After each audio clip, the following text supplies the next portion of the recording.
Hello and welcome to this week's AMA video. I've got two more questions for you and these two are related, so I thought it would be really nice to do them together.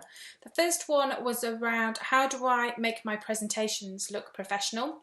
And you can use presentations for various things. So maybe you're doing a Zoom and you want to share your screen and share a presentation, or perhaps you're doing a group and you want to kind of use a presentation, or perhaps even you're going to go and give a talk at a networking meeting or something like that. So lots of uses for presentations. So I've got some really nifty kind of tips and tricks onto how to make your presentations look really good without making it really hard work.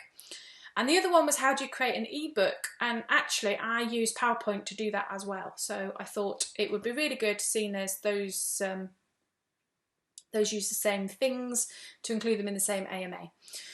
So the first one we're going to do is how do you make your PowerPoints look professional? Now the first thing I want you to do is check what version of PowerPoint you have got. The last few versions have got really nifty design features which can help you to do it really quickly. So your PowerPoint, you just want to check what version you've got. Now I've got version 16.38, so long as you've got something of those kind of later versions, then that's good. I'm also using my Mac to do this, so if you're using a Windows laptop, things might be in slightly different place for you.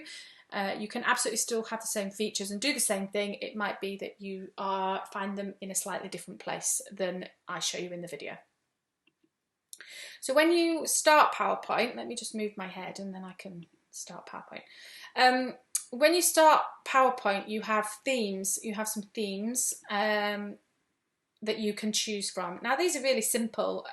People that have been around my Refresh Minds stuff for a while will probably see that I've used this facet one before, but I think that's the only one I've used out of them. I find them a little bit basic, but you are more than welcome to use any of those. But if you click on blank presentation, on my home page I have one that's called design ideas, and you want that switched on. So you might have it like this when you start, and you want to find design ideas and switch it on. And as you can see, that comes up with these really nice kind of templates that you can use. So if I click on this one, this is a background image. I can change that image to something else, but this kind of, you know, nice little flash here is part of the template. So I'll just say my talk with Zoe Thompson. So then when you click for a new slide, if you click the down arrow here, this particular layout has different options. I'm going to try and find a place for my head that isn't in the way. So this down arrow here comes up with different options. So as you can see, you get different kind of splashes and different kind of boxes and things like that. So you can use any of these. So if I then click this one, I might call this the, you know, introduction or whatever, introduction, and then, you know, add text in here. You can delete these if you want, just click on them and backspace and they delete, and you can insert text boxes. But as you can see, as I'm doing this, you get all these different options down here that you can pick from as well, so you can start to make it look really good. But before you go crazy with your, you know, picking your bits and bobs, you want to make sure that your colours are correct. So this pink might not be your brand colour, and you need to do that really at the beginning before you start kind of building it. So these design features, if you notice on the slide, you can't click on them, and that's because it's part of the template, it's part of the theme, not part of kind of the words that you're putting over the top of it. So we need to go in to change these colours. So what you want to do is you want to go to View and then Slide Master, and in here is where you can change these sort of elements. And if you notice down here, these are all of those slides that came up when you clicked on New Slide. These are all of them in here. Now you have an option at the top called Colours. So up here we have Colours, and what you want to do is go to Customize Colours and then make these colours whatever colours you want it to be, and give it a name. So I've already done that and I've called it Custom 5, just it's easy. So if you click Custom 5, it will then update these colours to be your particular colours, and you can play with those if you don't like them. So I've got a few different customs that you can kind of play with, but they will all They just have different kind of colours as different bits, but they're kind of my brand colours. So when you close the slide master now, you can see that this colour's changed. Sometimes it doesn't. So don't be surprised if you come back to your slide master and the ones that you've already got haven't updated. It is a little bit finicky sometimes, just a little bit glitchy. So what you can do then is, if you go into design ideas now, you've got these different flashes here that you can choose from that are now in your colours because you've set your colours.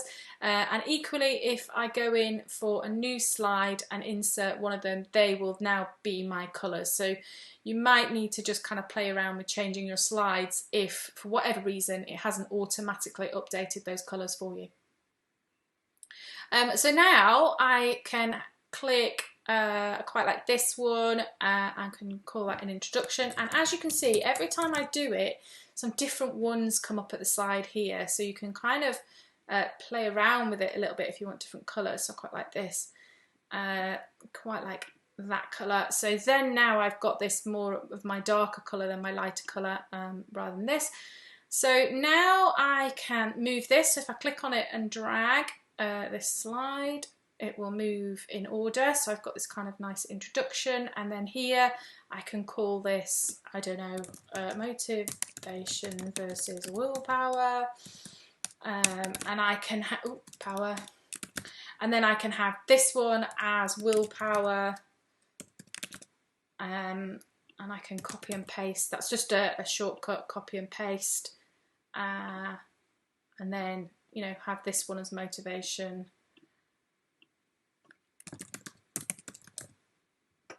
And then, you know, I can do bullet points underneath. And then I can click for a new slide, and I can maybe have something like this. And then I can change this and add text. So here I can put how to implement techniques or something. I'm making this up, but you get the idea. So all of a sudden you can start seeing from this how quite quickly we can start creating something that looks very professional. Now these donuts don't particularly go with my therapy business, so that's just an image, as you can see. So if I click on it and move it, it's just an image. You can delete that. And in PowerPoint, if you go into insert and then picture and then out online pictures, it comes up with all sorts of pictures. So if I type in landscape here, I quite like this one, and then insert, I can then make this bigger.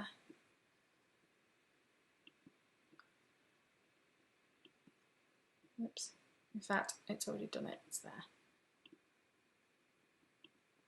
My head, wherever I put my head on this one seems to be in the way, but anyway, I just have to put it moving me around.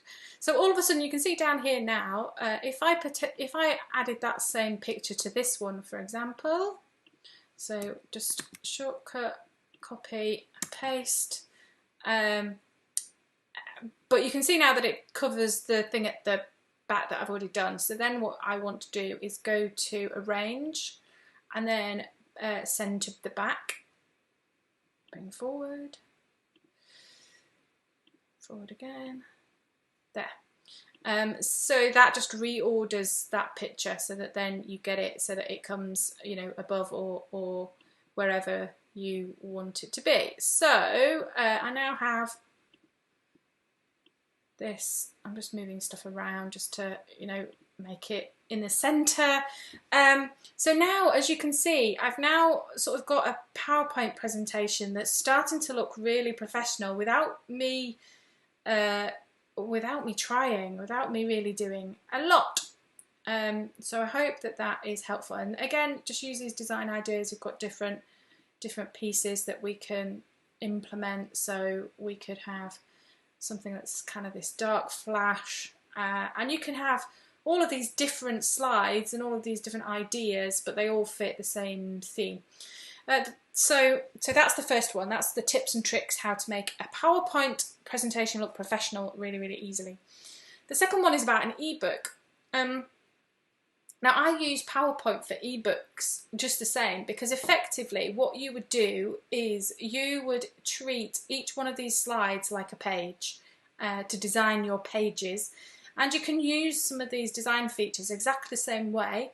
You can even change the orientation of your slides. So in design, slide size, you can set up the page and then change it so it's landscape. So if you want a page to be landscape rather than to be portrait rather than landscape, sorry, you can change that first. So do that first if you want it to be portrait, and then you can use these same design ideas, design your pages so they look really, really professional, really good. And then all you do for an ebook is save as. And instead of having it as a PowerPoint presentation, you save it as a PDF. And that will create your PDF for your download for your ebook. So that is why I like using PowerPoint to create ebooks, because they give you more freedom with design. You can make each of the pages look really, really good, very, very easily. So that's this week's AMA. I hope you found that useful. I hope that's helpful, and I will join you next week for the next AMA.